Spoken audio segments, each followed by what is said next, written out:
Кыргызстанда 23 декабрдан тарта жогорку окуу жайларга абитуриенттерди кышкы кабыл алуу башталды.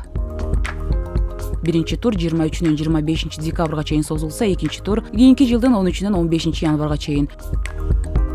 Үчүнчү тур 20-сынан 22 январга чейин, ал эми төртүнчү тур 27-29 январга чейин кабыл алынат.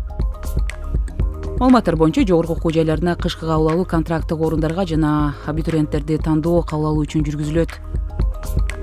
Жогорку окуу жайлардын тизмеси менен багыттары жана нускамалар тууралуу маалыматты 2020 чекит edu.gov.kg расмий сайтында жайгаштырылган. Айтмакчы, жазгы жалпы республикалык тестирлөөнүн жыйынтыгы сынакка катышуу үчүн дагы да жарактуу. Жогорку кесиптик билим алуу мүмкүнчүлүгүн кеңейтүү максатында кыргызстандыктарды жана чет элдик жарандарды жылына 2 жолу жогорку окуу жайларына кабыл алуу механизми иштелип чыккан.